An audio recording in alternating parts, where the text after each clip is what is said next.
My name is Martino Picariello. This is Real Talk with the Hunters. We are the Hunters, and in this first episode of many to come, our main goal is to introduce ourselves, let you know who we are as people, as entrepreneurs, as business owners right now in this crazy, crazy time of 2024.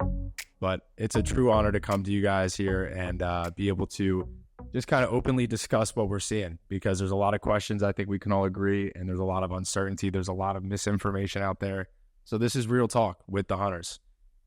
We do hope you enjoy. In this first little 5-10 minute segment, I think it's important that you get to know us, who we are, and what we do, where we're from, etc. So anyone want to take a jab at this and start us off and introduce themselves? I'm sure you guys all know me. My name is Joe Cleary. I've been with the Hunters real estate team for about 5 years now. I live in South Philly, specialize in acquisitions, multifamilies, residential. I do a lot of development over here. So my name is Michael Patterson. I'm actually born and raised South Philly. I know South Philly like the back of my hand. I've been on the Hunters since, I want to say, the end of 2020. I guess it's been like 3-4 years, honestly, that I've been on the Hunters. Been here for a while. A little background, I do some residential. I work with a lot of investors, mostly investors that are looking to pick up land deals or shovel-ready deals. Recently been getting some investors that are looking to pick up some multifamilies and bigger units, but really stick to more of the land stuff. No, you do a great job. You're being humble, man. I think the first month I was on the team, I joined the Hunters team 3.5 years ago. Joe and I met, and then Nick and I met, which is an amazing thing. We should definitely all touch on how we came to this group. But I think you put under like a $1.2 million deal on Front Street. Yeah, 1.6. Did you just meet with the guy yesterday? Did, yeah. How'd that go? That was good. It was nice. We've been talking about drinks? meeting up for a while, so finally got it in there. It's nice to hang out and just, shoot the shit. Yeah. That's the best part of this business, is being with your clients and just being able to build those relationships and then eventually shoot the shit. Yeah. It's true. It is. Nick, CEO, the boss man, this guy. We wouldn't all be here without this guy, so I appreciate that. You probably should have started off, but yeah. Hey, no, it's fine. So I'm Nick Giganti. I'm the founder of Hunters Real Estate. Started back in 2017. Well, I'll actually pull it back. So I'm originally from Brooklyn, New York. I came to Philly. It's crazy, but back in 2002, went to Temple Business School and got into real estate about 13 years ago. Started the team in 2017 and always had a focus, on commercial and, working with developers, finding acquisition deals, things of that nature. And it kind of took on, a life of its own. And, we've gotten to this point where I've added some obviously great people to the team. We did a merge with Jim Roach Real Estate, which is now, we are now the commercial division of Rarity. Jim Roach Real Estate is now Rarity, so we are the commercial division. No, right. I was going to ask, how's that whole transition been? Kind of like dividing it up. Like, we were all under the Jim Roach umbrella. Now it's Rarity is residential, and the Hunters is finally the Hunters again. Yeah, exactly. And it's kind of our bread and butter. We've always been like that. Hunters. We're hunting for deals. The name kind of applies to like what we do on a daily basis. And it feels good. We're in our niche and we're doing what we do best, and we've only just begun. We have a lot of youth on the team. I'm the old guy. And I love being surrounded by the young energy. So it's exciting, man. I think, like I said, we're just getting started, and it's really cool to see like where we're going to go. So I'll pass it over to Philly Millie over here. Man, Phil me, signing up from South Philly, migrated over to Jersey, all my fellow paisans up here. But young and crisp at 28. Tell you, I started, my first day was literally the day before COVID. Just quit a nice stable job in the Air Force, and here I am 3.5 years later. So wait, you came from the Air Force too. I want to touch on that. Like, how long were you in the Air Force for? Total of 6 years. I was only active for about three of the 6. You say only, like that's not like it flew by. That's nuts. I went to overnight camp at an Air Force thing, and I was like, this is a lot. not like intense, but like 3 years in the service, man.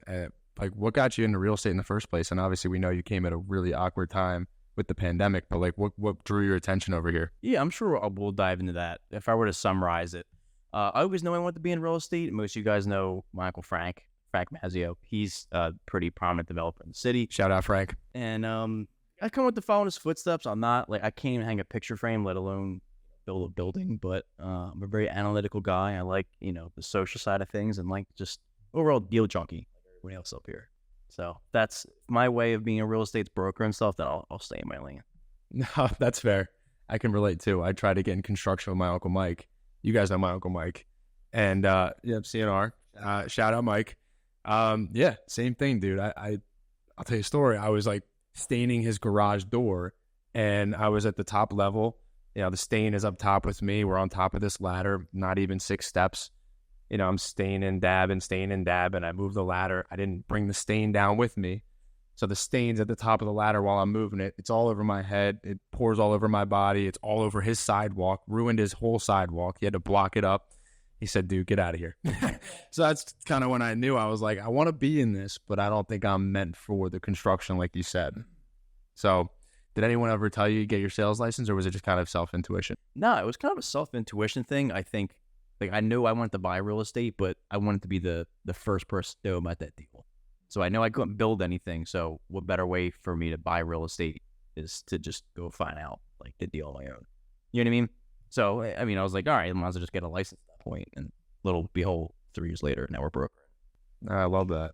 And big shit, which we'll touch on as we do this. I'm excited to dive into that big shit that you're talking about because it's so much fun, man. Like it's don't get me wrong, swinging a hammer and a nail is great, but I think anyone can do that. But when you can really relay information, communicate, build relationships, find opportunities, see where the value add is and everything, which you do such a good job of. Everyone in this pod right now does such a great job of, and there's so many other hunters. Not so many. I think we have Sam and whatever, right? Yeah, I was going to say we are missing a couple people. We are. Yeah, so this isn't the whole group. Not the whole group. Yeah, but I wanted to specify that. For sure. I think that's important. Yeah, but I will say, like, doing commercial real estate, any real estate, you have to understand that you are dealing with just a multitude of personalities. I think that's the thing I love about real estate, but also you could hate.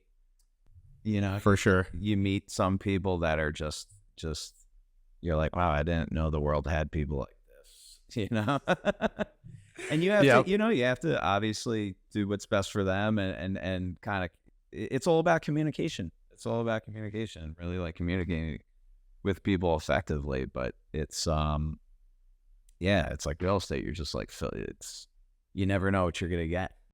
It's a box of chocolates. It's a box of chocolates, You never know what you're going to get. So it keeps things interesting. It does. It keeps you on your toes is what it does. And we're literally on our toes at the office every day. When I see the standing desk get activated, I know it's game time. I'm gonna say even this week we started like really dialing in. I know all this stuff, in the bullpen, but the conversations we're having are just so unique. I don't know how many millions of worth of real estate we looked at this week. Even Joe today, I'm sure you can like tell a wild story. He went on a $15 million. That mansion over there that was expired. I was like, what's going on over here? Wait, how many square feet was that? Honestly, I don't know. But That's I how knew you when know. I talked to the guy, he wasn't the owner. He was kind of like managing the building, and he was living in one of the units. He was real talkative, so I was like, all right, let me set the appointment. At least I really just wanted to go see the property, kind of see what the idea was. And the architecture in there was just absolutely crazy. At the end of the day, like, they don't want to sell the building. It looks like they want to condo it out, which could still be an opportunity down the line. But it was really, honestly, looking at those old properties and some of the architecture in Philadelphia and hearing the stories, like, you really just don't see that anymore. Like, all the crown molding. Honestly, it was just a great experience to go check that out. Not a $15 million building they were thinking about was $15 million. Those things are really priceless. They're just not made like that anymore. And it was great. That is one thing to say about Philly. Like, we walked through that one property in Old City. Yes. And the guy's like, you got to check out the basement. There's a fire pit that dates to the colonial era. Yeah. And we walk into the basement, and it's like, it's this beautiful, I mean, the thing was in bad shape, but definitely a redevelopment play if the guy was reasonable on price. But we go into the basement, and there's this fire pit that's in the back of the basement that you could tell, some guys that probably wrote the Declaration of Independence were cooking, their meal over. I think he joked about that. He was like, after they signed the Declaration, they came here for dinner. Yeah. This is the hearth that they cooked in after they. I don't know if it's true. I doubt it. Good selling point, though. Great selling point. And you wouldn't get that in any other city, maybe like Boston, a couple other cities, but the country was founded here, so there's a lot of history for sure. No, I agree with that. It's such a crazy city just because of the history alone, and you have to balance it out, right? Because some people find the sentimental value, and some people are just looking at the numbers. And there's a fine line, I think, between the two in Philadelphia, and that's why boots on the ground super important. People with experience are super important. Not just telling people what they want to hear, but actually making good points to them. And I think you keep the relationship either way, because that's a cool building to sell. And when the time does come, you actually will most likely want to use us, and that's really the cool part about this business. We're kind of segueing over into just Philadelphia as a whole market.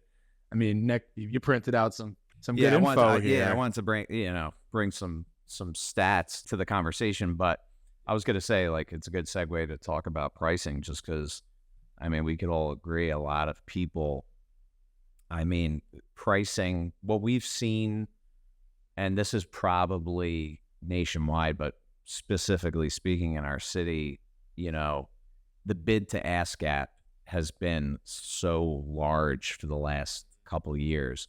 I mean, you have COVID that happens, you got super low interest rates, the property prices go through the roof because the cost of money is so cheap. And, after COVID, interest rates rack up. Are they that high, historically speaking? No, people will argue that, but it wasn't only the interest rates, the construction costs, the construction material, labor, all went up very quick. Just to go into that, why has construction costs go up? Because I think people just hear that. They don't understand inflation, supply chain, right? Yeah, we have the supply chain issues. And then once they go up, they're not coming down. Exactly. They set the new market. Milk will never be 5 cents again, right? Yeah. It's exactly. the same thing. You set the new market. That's something that's big also, too, when they forget about, inflation's up, interest rates are up. But it makes everything's more expensive. Even living is more expensive. You go out to eat, it's more expensive. So the more expensive interest rates makes on top of everything. Butter, coffee, every little thing is literally more expensive. Yeah, so that being said, what I would say is, so we go through the period, like I'll draw out the timeline. COVID happens, property prices go through the roof, interest rates go up, all these other costs go up. Obviously, buyers are like, your properties aren't worth as much as they were. They're running their numbers. It's a numbers game, and it's, I'm willing to pay X amount for this property. And then the sellers are stuck in the mindset that their property price is what it wasn't during COVID. Obviously not true, because your property only sells for what the market will bear. Are you seeing that adjust back at all? Like, I know we just said there's still a gap, but what do you think? Is it coming back? Like, overall, between all four of us, is it coming back a little bit? Are sellers being a little bit more realistic? Yeah, and I'll let someone else speak on it. But for personally speaking, I think where we are at right now is, now the sellers have gotten to know that their property price isn't worth what it used to be. They should at this point, but they're still asking that. But they're now becoming a little bit more reasonable and coming off their price in certain circumstances. So that's what I've been seeing.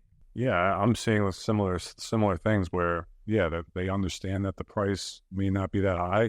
And I'm hearing a lot of people just holding on to things, especially if they are investors and they have multiple properties where, okay, well, I can't get what I want, so I'm just going to hold on to it.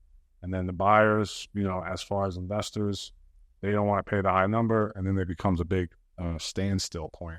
Kind of like going against gravity right now with certain deals. You got to find stress points for people, main reasons why they want to sell. They really have to want to sell. At the end of the day, if they're going to make some money, maybe you're going to make $100,000 profit, and you have to sell this building and you only make $350. At the end of the day, you're still making a profit, and you just have to adjust your expectations.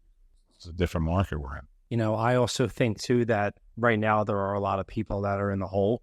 A lot of people are trying to recoup their money that they lost on some of these deals, and they think that they have to recoup the money, so they think that they're probably worth X amount when it's really only worth maybe a quarter of that or so, and they think that's a viable reason to offer something like that for that much, and it's a really big problem because a lot of these sellers just can't come to the realization that this is no longer worth this much anymore, Yeah. And this is all about making numbers work. It's not about anything else. Do my numbers work on this or do they not? There's really no fluff in between. It's all about numbers. Yeah. I heard you say something like a quarter of what they're worth. I think you're absolutely right. I've seen that. Remember Dean Alder, we went to his event. He's picking some properties up for 40%, right? 4 cents on the dollar or 40 cents on the dollar. And he's getting first position, getting great returns. Like, are we seeing this going to happen more and more, you think? Where he's making his money right now is you have all these people that basically bought these buildings. Let's take, for instance, somebody that bought their building. They built it, or they build a building. They get it stabilized, but with the higher interest rates, the building's not worth as much as it was. So basically, they go to refinance, and they have to basically do a refi in. Everybody was doing this refi out move when rates were low. They got to do a refi in. So they need to come to the table with additional capital. Well, they don't have that capital. Banks have pulled back their lending. So now what we're seeing is now the private equity is coming in to bridge that gap.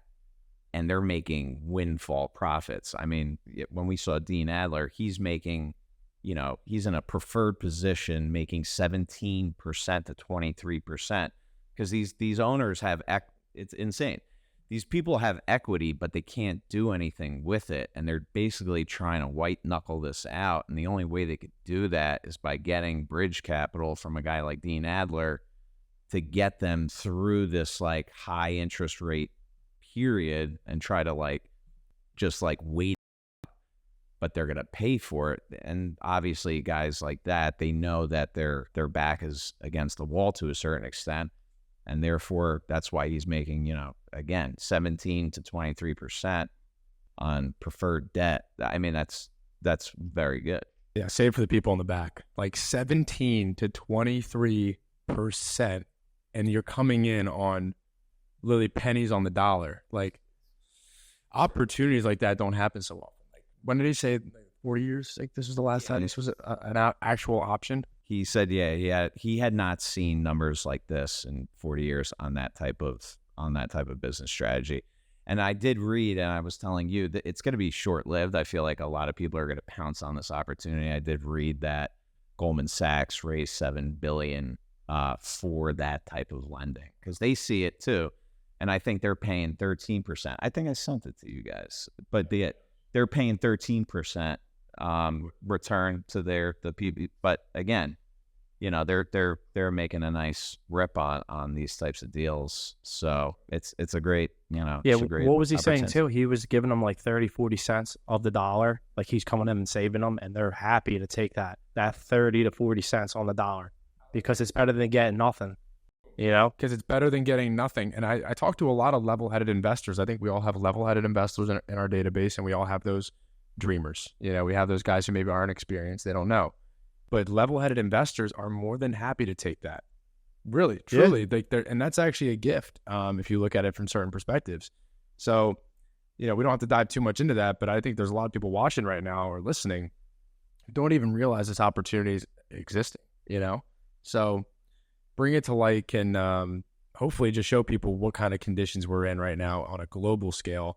But on a micro level, I will say, Nick, you brought some pretty good facts here with our rental market in Philadelphia, solid job growth in Philadelphia. Like, you just want to touch on any of the stuff that we're seeing just on a micro level? Yeah. So, I mean, I think, it's like one of the things I always taught you guys.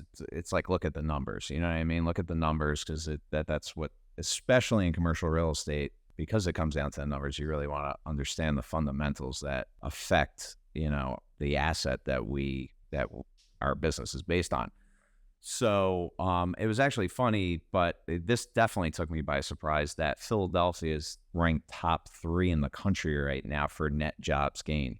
This This is out of this Real Page Analytics. Basically, during 2023, Philadelphia posted a net gain of 81,100 jobs, ranking number 3 nationally, after only Dallas with 101,000 jobs in first place and Los Angeles with 95,800 jobs, according to the data from the U.S. Bureau of Labor Statistics.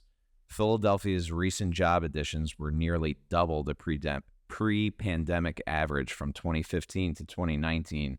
Philadelphia's labor market added an average of 41,300 jobs annually. And then as of December 2023, Philadelphia's employment base sat roughly at 184,000 jobs, or about 6% above the pre-pandemic levels, when the rest of the country is at 3%. So it's like people want to talk about how Philly, got hit after the pandemic, but actually the thing that I will say is the reason why Philly in the long term is not a bad investment is because we have meds and eds. It's not like this tech, environment where shit just, flies up, you know what I mean? You kind of see that in Austin where Right. The market went insane, but it corrected heavily. Here, it's goes up steady. We got medicine. We got good 32 universities across the city. And a cool stat that someone told me, it was 1 out of every 6 doctors in our whole entire country at some point passed through Philadelphia, some point in them becoming a doctor. That's That's fucking incredible. A lot of them are staying here too. Yeah, exactly. I think it's because of our affordability. You're going to go to maybe Boston and pay triple. You're going to go to New York and pay 5 times what you pay to live here. I think Philadelphia affordability is fantastic. However, it's not going to last forever, I don't think, because if we really do sort out our public safety, I think we can all touch on this a little bit. If we sort out our public safety, create more green spaces, and actually clean up the streets, which is like, it's crazy that we've been able to keep such amazing people here with the condition that Philly's been in. I think we're known as Philadelphia. Has anyone else heard that term, right? It's so funny to think that once we correct these issues, and I do think we're in the right direction. I really, truly believe that in my heart. Once we correct these issues, Philly could really skyrocket because of our eds and meds as such a good base stability. Once companies start to come back here post-pandemic, because people are going to realize, living out in the suburbs with no one around them, it gets pretty damn lonely. Cities are fun, even if you're just in South Definitely go Jersey. through cycles all the time. People move out to the city, people move out to the suburbs, back to the city, suburbs. Exactly. Constant cycle. That's why real estate's always transact. Absolutely. Honestly, that's why I'm really happy to be a part of this market more than any other market in the world. Like, you really do have so many people passing through and then kind of realizing, like, damn, this is a fun spot when you find your little niche, I definitely love the one thing about Philly is that the location where you're 1 hour from the shore. I'm 15 minutes from an airport. So if I want to go anywhere, I'm there right away. The average person's probably like 20, 30 minutes if you live in the city. Being 15 minutes from the airport, that's clutch. It really is. So, and if you want to go out to the country, you drive an hour, almost towards Glen Mills. It looks like you're really in the country right away. You want to go to the Poconos? 2 hours. And let's talk about our food here. Philadelphia's got one of the best food options I've ever seen. If you go to other cities, if you go to anywhere, there's the best sandwiches here. There's top restaurants. Definitely the best sandwiches. Yeah, I will say, living in South Philly, it was like, do I want to get pho? It's like, boom, I'll just go on Washington Avenue. You got every Vietnamese spot right there. You want to get like real good Mexican? Boom, it's like right there. You want to get great Italian food? You got great Italian food. BYOBs. But it's like you got this eclectic mix of everything within just a couple blocks that, and again, listen, I'm from New York City. New York City has a lot of good food. You can still argue about the pizza, bagels for sure. New York has bagels. More bagel places. We definitely need more bagel spots. I've been calling it for years. But Philly, I will say, for a small city, like if you've traveled, blows out other cities for food. We have a lot of James Beard Award winners. in this city alone. Like we're typically mentioned. So yeah, 100%. And then I don't know. I saw fucking on your Instagram that cheesesteak spot. I don't know that I had to comment on that. That looked Carangi's? Carangi's. Yes, Carangi's, yeah. It was really good, honestly. I went in there to get some pizza dough to make it in the uni. And the guy in there was like, "Oh, cheesesteak." I was like, "Okay." And he's like, "It's on the house." I'm like, "All right." And it's literally, honestly, it was really good. Nice cheesesteak. Apparently, they just started making sandwiches there. Apparently, they've been on the new ownership for a couple of years, but the guy actually is hands-on now. And they have a nice griddle and stuff like that. Honestly, it's one of the best cheesesteaks I've honestly had. What's the spot? Where is it? Carangi's. It's right on Oregon and Eisenmenger. Yeah.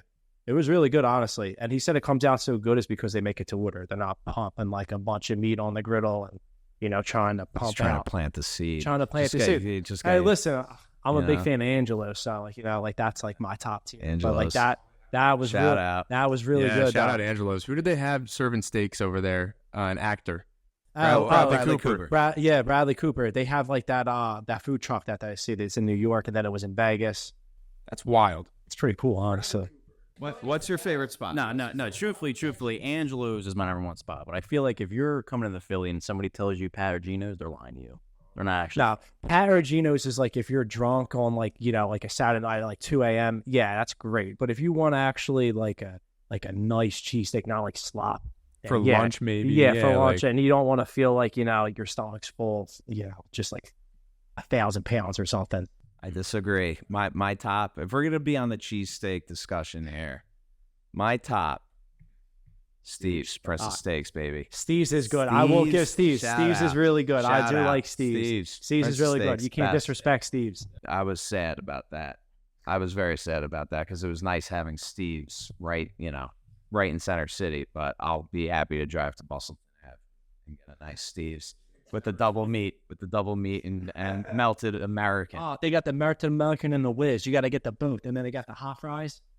Oh, come on. But I was gonna ask Philly Millie, because we were just talking about proximity in Philly too. Like, you're in South Jersey, man. I think you're in Glen Mills, but you lived in the city, Point Breeze area, Nick. You're now out in the PA suburbs. How is it proximity wise? You drive to Philly almost every day. How's it living in South Jersey? Well, listen, South Jersey, I'm only 15, 20 minutes over the bridge. During the summertime on like a Friday, it's going to take me 45 minutes to get home. But again, I'm 50 minutes from Atlantic City, Brigantine, where I go. You're an hour and a half from Blue Mountain, the mountains, and you got the city 20 minutes away. Like, my boys and I, we would play COD. Like, we were playing COD the other week. You were playing COD in real life before that, I was playing too. COD in real life. I was playing on the game. Really playing in real and we would stop playing at like 1 o'clock in the morning, drive down, get a cheesesteak, and go back. But it's just close. You know what I mean? So, and even out there, it's a quarter of the price to live. I got a nice condo like 2 years ago for like $185. Swanked it out. And my tax was a little high, but I got grass, I got parking. I don't have to drop all that bread in the city, even though everything's close. You're right, man. Yeah, South Jersey, man, it's too close. Like, everyone over there is a Phillies fan, a Flyers fan, and Eagles fan. South Jersey is like an extension of Philly. We'd all agree on that. Also, 2 hours from New York. Got two Brooklyn guys over here, too. They won't stop talking about New York. If we start talking about New York, we won't stop. Kind of maybe pivot into a cool development that we're seeing over in South Philadelphia, the Bellwether Project. Nick, you just drove by that the other day, right? Yeah, it's funny because I've been saying this for a while because I drove by it basically every day at our old office over on Walnut Street. It's crazy that not many people have been talking about it, and I'm sure they will be because I just drove by it last week, and now the first building's being constructed. I'm pretty sure it's modular too, so they're just putting it together like puzzle pieces. But it was pretty cool to see because this project that we're talking about used to be an old refinery. I think back from the 1800s. Yeah, Mike, what was it? Because you live right it around was the a corner. gas refinery, I believe. Oil refinery gas. They would tons and tons of gas. It will blow up a couple times. It will blow up a couple times actually. Funny story about it blowing up. So when I was living in Point Breeze, I was down there when it blew up, and it woke me up that night. I heard the explosion, and my house just did this little wiggle, and I was like, I look at my wife, I'm like, something just happened. So I went new to my construction roof deck. fortress, by the way, in your house. Like, it was a Fortress. big. Yeah, absolute fortress. And it just did this like kind of like, and I'm probably 3 miles away, and it did this kind of shake. And I was like, something definitely just blew up. So I go to my roof deck and I see the flame from my roof deck, and I just started filming because I was like, I want to catch the real explosion. You know, like those things where it's like the little explosion. waiting, and then you wait for the big I'm one. like, I'm gonna get this shit on camera. It's doesn't happen, but that kind of put the you know, I guess it just put it out of business. They were like, this doesn't belong here. You could in the smell city. gas too, because I live right there Yes, on 20th and people were Patterson. worried about you could just that. smell gas leaking from there. It's Yeah. like, And that's the moment pretty you crazy. realized you were going to Glen Mills, right? Nah, there was a couple other things that decided that or made my decision. But Fair. but yeah, this thing it's 1,300 acres, which equates to about 3% of Philadelphia's entire landmass, which is insane. Let me break this down really quick on what's on the website. The Bellwether District, world-class size and scale, 1,300 acre state-of-the-art campus, home for e-commerce, logistics, life science, and innovation leaders like ourselves. Situated at the center of the U.S. Eastern Seaboard, the Bellwether District will provide direct access to the global infrastructure, world-class talent, and a massive consumer base. So shout out Bellwether. I mean, that's a lot right there. I almost got tired reading that, and they're going to build all this, and seems like it's going to come to fruition pretty This soon. is one of the biggest delivery hubs on the East Coast getting built, and it was very targeted about where they put it, and it was all because of location. 95 and 76, they meet right there, and it's just very easy to get where to whichever direction you want to go. And it's also bringing 10,000 jobs to that area as well. So there's going to be a ton of development over there. The commercial corridor on Oregon Avenue, kind of like where we live, that's going to all get built up. And I just think South Philly has so much coming to it, because if you really look at the map, you have the Stadium District, you have the Navy Yard. The Navy Yard is now going to be residential. That's going to be a game changer. And then you have all that flat land where the what is that? The deliveries and the fish market, the produce market used to be. All that is prime for development. Yeah, like on Packer Avenue. And then they're doing that big project at the stadium where they're making it all fancy with a shopping mall. I mean, I don't know if that's approved yet, but the lakes are getting built up. Yeah, they're putting a lot of money. they're getting out ready for the. So we're South Philly guys. We're referring to it as the lakes. Yeah, but the South Philly is what is still the it, best the- location. FDR Park, for those who are looking on a map and not, if you type in the lakes, you're not going to find anything. You're gonna go to Michigan. It's FDR Park, and people tailgate there for the Eagles games. It's an amazing park with tennis courts, baseball, soccer fields.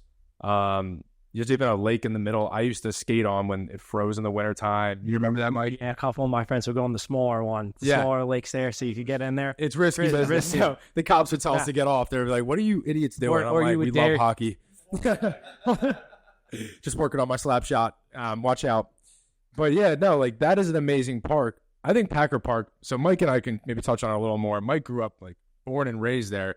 This is really a prime location, I think, because Packer Park's so solid. FDR is so solid. The stadiums are clean. I don't know, Mike. What do you think? Like about Bellwether? I mean, yeah, you really can't get any more south than where we're at, honestly. And we have everything's accessible. You know, you want to go to 76, or you want to go 95, or you want to get on the Walt Whitman. It's all right there. I mean, the Stadium District's right there. I mean, everything's just so accessible from where we're at. You know, it just makes everything convenient. Even for me, being out in Jersey, like I went to the Phillies game last night, took me maybe 18 minutes from my house to get to the Phillies game, right off the bridge. And there's not that much traffic either. You go to a lot of other big cities, and it takes like 3 hours to get out. Like I went to a tailgate at MetLife during Eagle season.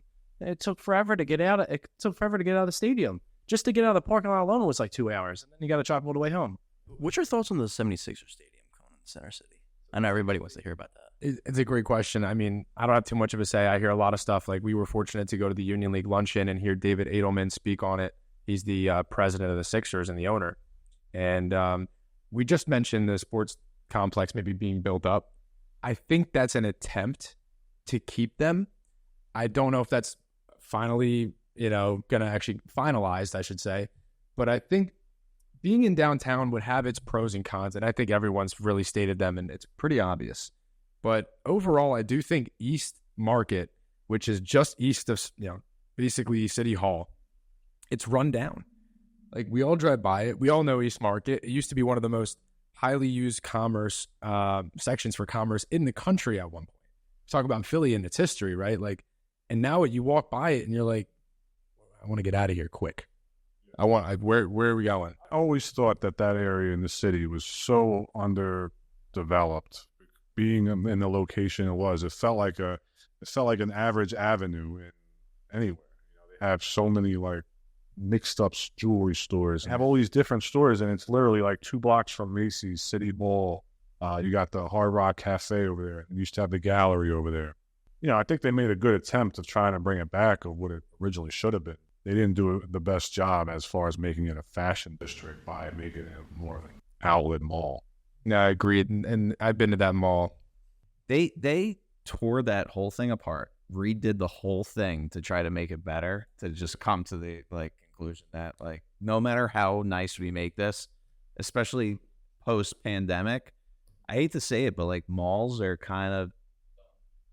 they're done. They're archaic. They have that experience of a true luxury mall with some fashion district in them. I mean, they're pretty done. Yeah, like KOP still standing. Springfield and everything, that all closed. There's really nothing like it anymore, honestly. We don't have that many malls. It's KOP, much Sheridan.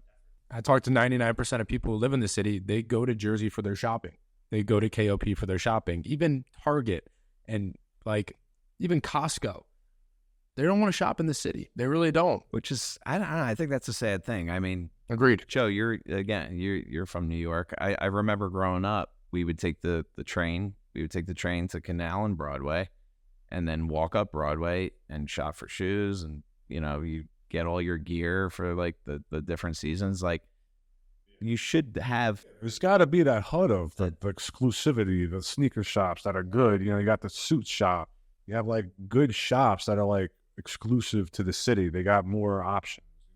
It's a little more of an experience. There's a little more exclusivity. And then they put H&M. They put right. They're the only people that are willing to pay these insane price per monthly rents. But I will say, just to comment on the Sixers stadium, I think pros and cons. I think it's great for bringing in revenue and that sort of thing. But I will say it would be kind of sad because, how many of us have ended up in Chinatown late night, you know what I mean? Yeah. Rubbing out in Chinatown. Shout out David's. It's David's. Melee Wa, baby. Can't get those dumplings anywhere else. I will say, if that stadium goes in, this is my prediction, Chinatown is basically gone.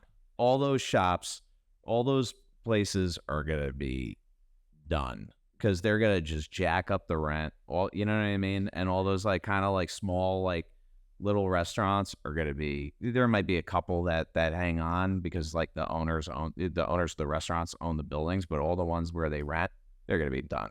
Chinatown would be. Why do you think that though? I mean, it's just the rent. I think that the owners of those buildings will get, they'll get reached out to from prospective businesses, and they will be willing to pay such a higher rent per month rent that it's just going to be like anywhere else. I think that will be just a better location to live though, just because you're talking about commercial wise. I'm just talking about commercial wise. We're talking, Chinatown restaurants, again, you go to Chinatown to eat. And I just think a lot of those restaurants that are mom and pop restaurants are going to definitely be put out of business. You'll see apparel shops. You'll see probably some national chain restaurants that go in their bars, stuff like that. Buffalo wings, whatever. Yeah, because I guess at the end of the day, it's not only going to have venues there, kind of like Barclays. Yeah, I think, and this is something that I admire David Edelman for doing, is he's really trying to find that happy medium, to make sure that doesn't happen fully.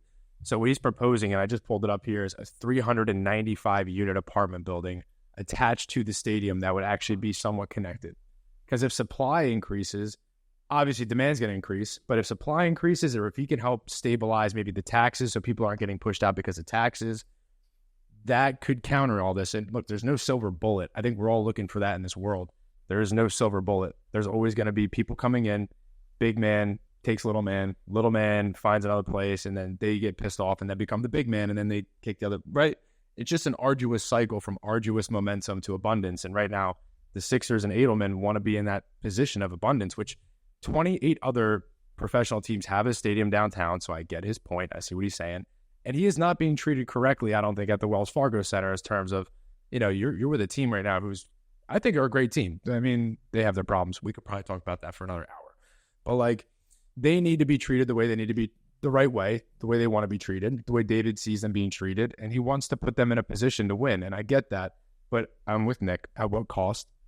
And is there a middle ground that we can all come to? And if we can find that middle ground, it's Philadelphia. If any place in the world can do it, it's Philadelphia. One thing I will say about Philadelphia, though, that is very interesting to me that a lot of people really don't think about when you compare it to like a city like New York, is that this is a small city. These streets are small. There's one-way streets. There's no 4-lane streets. So if you want to develop, the Sixers arena right over there, I mean, Market Street, that should be an 8-lane pathway. I mean, these streets are very small, and the more and more development that does come here, the traffic is going to get crazy. They put in a lot of bike lanes on two-way. They got rid of two-way streets. Look at Washington Avenue. They said, you know what? Let's just get rid of a lane. It's not like we're developing a 1,000-unit building on the corner of Broad and Washington, which is actually the biggest development project going on in the country right now. In the country. That's actually something else we could talk about. Residential in the country. 1001, they're calling it, right? Yeah. 1001. Bougie name. Boom. Kind of hit you. But Philly, you were going to say something too. One thing I would love to see, first off, another Madison Square Garden for Philly. Agreed. That's first off. I know 2 Brooklyn guys. Yeah. But number 2, I've actually went to Nashville about a month ago, and the transportation was a lot different. Barely any cars. I mean, I shouldn't say that, but everybody was riding around on scooters. It's a small city, but I'm not saying, cars are going to be obsolete, but like there's a lot of EVs now, scooters everywhere. I literally just picked one up like off the side of the street, scanned my card, I was on my way. Right. It is a very walkable city. That I will say that as well. We're small and you can walk everywhere. That's one thing. I'm seeing those scooters everywhere. Yo, they're in Baltimore too. We always do a bus trip with my friends when it gets close to summer, and they have like the Lime scooters or something. You just go pull out the stadium, and you just drive them around the city and go pull up the bars or whatever you want to do with them. I think those, like, it's crazy to think like what we know now, it's going to change in 5 years and quickly. Like with technology the way it is, like how much did that cost you, those scooters? $6 for a nice 2-mile ride? $6. I mean, even look at Fishtown. You wouldn't go there 15, 20 years ago. Now, just being the truth, like now you can't wait to get up, down. I mean, we have Frankfurt Ave right here. You're going to garage, you're going to La Colombe, you can walk up and down, get anything you want. Yeah, we're coming to you from Fishtown, by the way. I don't think we even stated that. Hey, we're literally in Fishtown. Right. in an old rope factory, the old rope factory that was prominent back in the day. But you're right, man. Like things change so quickly. And Market East could be a great example of that if we all come together and find that common ground where we all can win. I do think it'd be amazing to have an MSG here. I do, but I do completely, wholeheartedly want to give my condolences to Chinatown too. Like, it's not like they're going anywhere, right? I honestly do think the strong will survive in Chinatown, and people will somehow make it better in a way. Because, to be honest, I mean, I don't know, you shouted out David's, but I've never been to David's. I really don't know anything about Chinatown, to be honest with you. I don't go to Chinatown because Market East is so close that it's scary there. So you were definitely missing half. Salt and pepper wings. But now, like you touched on, though, I think it's an attempt to make us like one of the major cities. You said 20-something major cities have it. I mean, we are a top-tier major city. And we don't have a stadium in the middle of our city like Madison Square Garden or South. Yeah. But that's really going to change out the demographic, and that's why it's a hard sell right now. Which, I mean, I love Philadelphia to the core of me, but sometimes that is a positive, truly.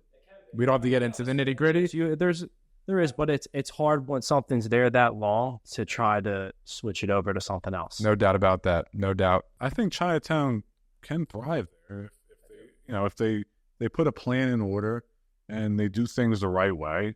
They could all benefit off of it. And I'm kind of in between whether it should be there or not. I mean, it's going to be very condensed up there, but at the end of the day, it's losing right now. What's up there? There's nothing. It's just a waste of space. Well, it's an attempt also to bring people more back into the city, which I also get, especially post-COVID, where, it's kind of, you have to try to attract people to get back up here now. For sure. ultimately looking at it, you're right. Every game, you're going to have so many people coming to see, the Sixers, not even to go into the stadium, to just hang out nearby and go to bars and stuff like that. It's going to be a huge influx of money. And I do think, anything that could get more money into the city where it could kind of focus. And I think there needs to be, like you were saying before, people are like, especially pre-COVID, we were on a run. We had the momentum. People could talk shit about the tax abatement. The tax abatement was a big, proponent and catalyst for growth in the city. If you look at the census, population census, Philly was losing population until the 2000 census, and I think they passed the tax abatement in 1998. And then all of a sudden, population grew, neighborhoods were built, Graduate Hospital, Fairmount. People are talking about losing money, but they don't have, you plant the garden now for the benefits later. You know what I mean? Yeah, for 10 years, you're taking a quote unquote hit on taxes, but not really, because if the neighborhood was never developed, you're going to be getting a consistent amount of taxes anyway. You know what I mean? So it's like Graduate Hospital would not exist probably the way it exists now without the tax abatement. And now you have a very, some people will call it Tony neighborhood in the city where people are paying good amount of taxes, because a lot of those properties are now 10 years past, when they were developed. So going back to getting an influx of money into the city, we need to focus on quality of life issues. You know what I mean? The garbage, the trash. Come on. I mean, I remember coming back from a vacation, and coming from the airport. I pull up to the Oregon Broad Street light, and there is just trash blowing across. I'm like, welcome to Philadelphia. Trash blowing across, living in Point Breeze. There was just a lot of trash, It's not even Point Breeze. It's all across the city. It's like, where are the public trash cans everywhere? Now they're starting to do street cleaning, I think, in a couple neighborhoods, which is great. But it's like people don't understand. I think city officials don't understand how far that takes.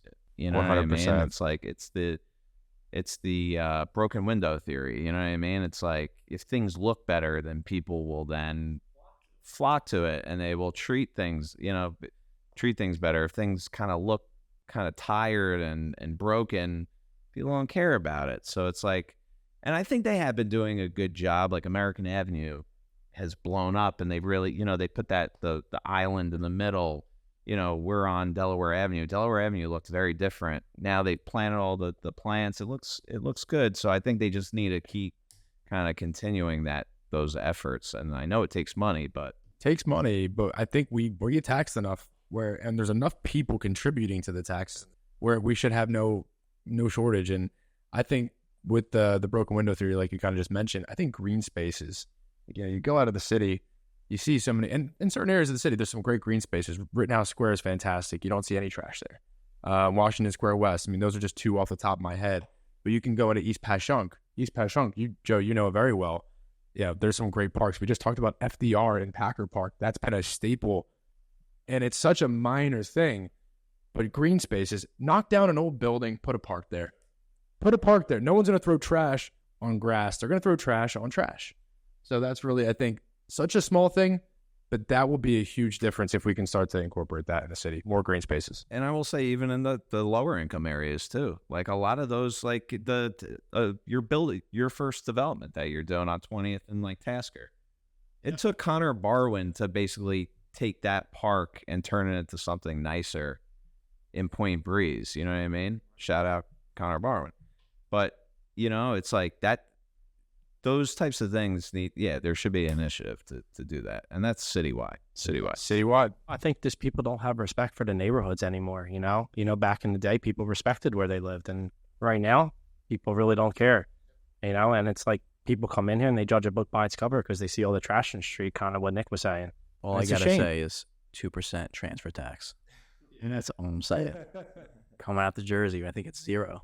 Is it 0 out of Jersey? It might be 0. It's probably 1%. It's But If it's 1%, I don't know. I mean, you got escrows and stuff. You gotta When you think about that, like the city makes just as much money off we do as for selling the real estate.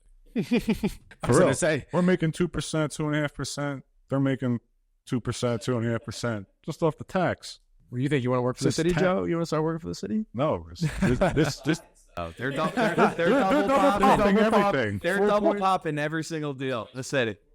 Well, it's more. It's 4.2. Yeah, I've had lower commission checks than the city got.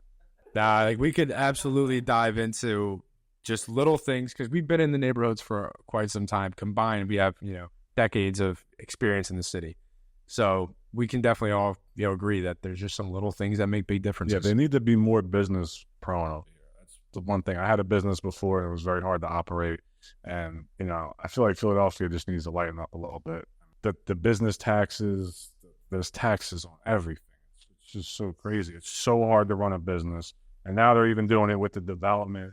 So hard to get zoning permits. They need to agree to continue to build and be on a plan, I think.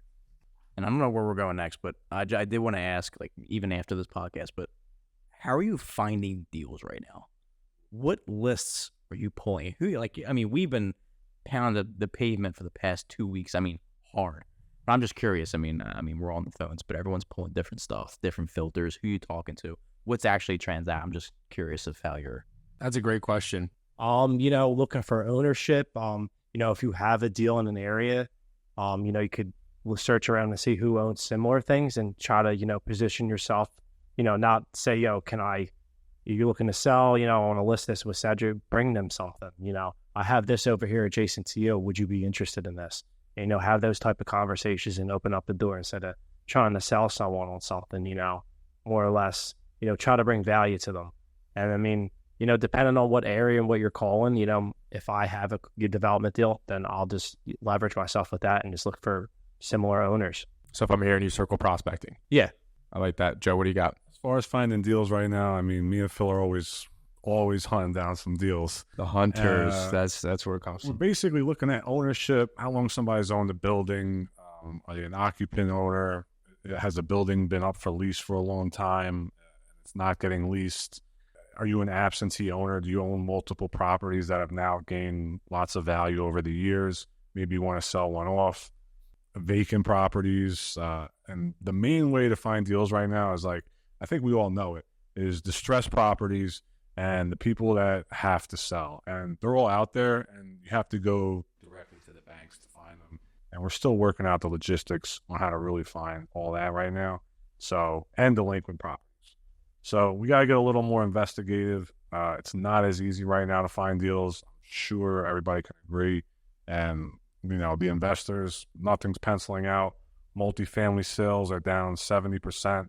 If it's not selling at a 7% cap rate or above, depending on the area, it's not penciling out. It's not moving. $2.8 billion to, I think, $656 million. Was it something like that? For multifamily? Yeah, it's it was 3.2 billion in multifamily sales in Philly and the tri-state area, down to 682 million. So we had a 83% drop. Thank you, Nick. Correct me. 70 sounded bad. I was just trying to keep people 83%. positive out there. I'm like, Well, we still got to it's sell funny something. because I actually, again, I was looking at the numbers and we were talking about this the other day. So it's all about. Let's see if I can get this over here. It's all about patterns. This man's got 20 sheets over here. Yeah, I want to come correct. So, listen, I mean, you're looking at the numbers here. So it's back in, you look back in 20. What is it? 20. I printed out the wrong stats, but anyway, yeah, because I wanted 2008. 2008. After the fallout, we had 9 quarters of negative sales growth for multifamily. For regular people, it's like over 2 years, just over 2 years. Correct. But then it was 2000, I think it was like 15. There was the fallout, the real estate fallout in like China. There was also some inflationary issues in Europe. There was another like 4-quarter price sales growth drop. And now we are currently entering into the 5th quarter of negative sales growth for multifamily. So again, it's like looking at the numbers, 2008, the world falls out in real estate. That's like the bottom of the bottom. They went through 9 quarters of negative sales growth. We're entering into the 5th quarter. You would be safe to assume that we should be kind of coming out of this, hopefully relatively soon. I mean, I think we have probably another 2 to 3 quarters left, but I'm definitely seeing more people speculating a little bit more, willing to take a little bit more risk. You know, guys that have been sitting on the sidelines. A lot of real estate developers, investors, 2023 didn't buy shit. How many buildings did you buy? Nothing. Now it's, I gotta buy something. That's their business. They can't sit around and do nothing all day. There's too many tax benefits. There's too many benefits putting their guys to work. Right. It's their business. So it's like they have to buy, and it's good to see that. I mean, again, if we're looking at historical numbers, we should be exiting this downfall, you know? No, definitely. I think patterns are so important. If you can recognize, utilize, and implement patterns in your business or in your investment strategy, that's where you win. If you're emotionally investing, get out now. Get out now. You got to look at trends. You got to look at numbers. You got to look at real data, and you got to work with people who are looking at that every single day and are educated and educating you on that. Answer your question too about finding deals. Finding deals. Yeah. So what I'm doing right now, and I'm lucky enough to have been in the business for a while now, just hitting my database, hitting my contacts that I know, people that own property that I've spoken to in the past that I know have a lot of property, working with attorneys, working with accountants, people like that talk to a lot of people every day. And that's where I'm getting a lot of my leads from. So I like that. I'll just chime in the middle here. 1, relationships. I think that's huge. And then 2, banks. I think we talk about it all the time. Banks, you know, we just talked about a huge opportunity with, what do you call it? The cash in refi. I love that term. That might be the term of 2024 and 2025 potentially. These cash in refis are going to the bank. So if you have good relationships with banks like we do, I think we have a couple deals right now just with people that are going to lose the properties if they don't find the right buyer. And we have the right buyer 99% of the time. So Phil, how you finding deals? Yeah, let's say a couple bullet points. 1, everybody wants a deal in a prominent prime location. So the ones that are like on the cusp, avoiding them right now. People in the A+ locations who know they have a dynamite property and who've owned it for a long time, I'm avoiding them as well. And a lot of people tend to go after them, but think about it. They don't need to sell. They own it outright. If financing and debt is expensive, they don't care. They'll wait another 5-10 years, and you have to wait to talk to them then. So I'm avoiding those types of guys. I'm staying in the prominent locations, and I'm really going after the people who bought stuff 3 to 5 years ago, and their loans are coming due. You just built something, you got to refi, you got to stable it, or you got to sell it. One of them's going to have to break. Absolutely. You got to find the opportunities. And we talked about it a little bit earlier, Phil. You know, anyone can kind of swing a hammer and a nail, but you have such an innate ability, along with everyone at this table, of locating those people. And you do come from a place of absolute care and help. Like, you don't come from like, you're screwed if you don't sell, man. You better sign this contract, because they don't have to work with you. They could just put it on the market with somebody else. But you come at it with such a good approach, man. And I really respect you for it. And I think every day, the reason I love being in this group is just, yeah, you pick up things like that. You pick up the tonality you got to dial into. You genuinely do have to care, though. You can't just put on a tone. That tone comes from someplace deeper than just your thoughts. It's got to come from somewhere deeper. to add on that, and I think the one thing that our group has that I will always say is that we will outwork anybody. We really will. I mean, we're in here every day grinding. I mean, and we're willing to just grind as hard as it takes, you know what I mean, to get the deals done. And I will say that, like, and I stand by all of you, and we are the hardest working group, and we're gonna keep working hard, you know, work the competition every day. Yes. And just based on the conversation you've just heard, we're going to outsmart them too. People are so old school nowadays. We need something fresh. We need something new. And really quick, Joe, Nick really saw this opportunity where it's like commercial real estate's been done such a barbaric way for too long. And I think it's just about time that we bring a new sense to the market, a new sense to our people, a new sense to our databases where they can feel confident that when they call us up, we're not only going to get the deal done, but we're going to get them the best value for that deal because we have integrity, we have genuine perspectives on the market. And we're just not Doug and, Barbara, old school realtors. Like, we are the Hunters. So I love what you just said there. Just to add on to that, we're going to outwork you. We're going to outsmart you.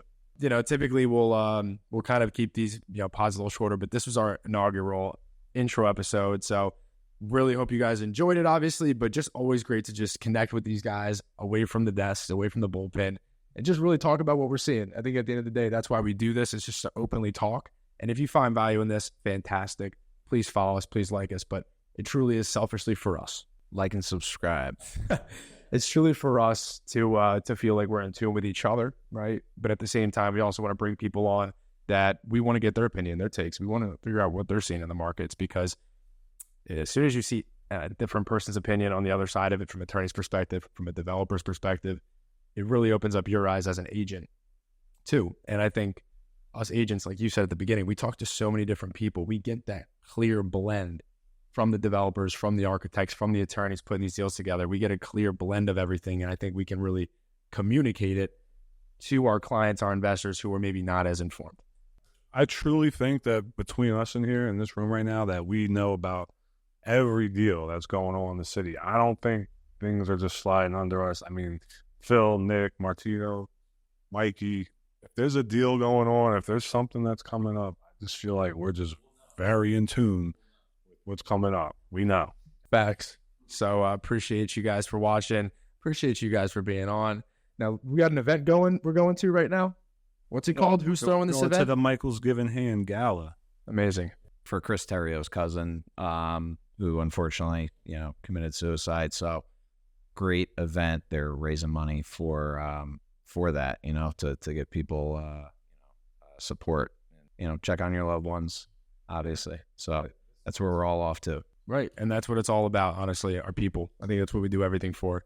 Even you guys watching, trying to find wisdom in this, we're all doing it for our people, and supporting our people is what we're about to do now. So appreciate you guys. Take care. We'll see you guys next time.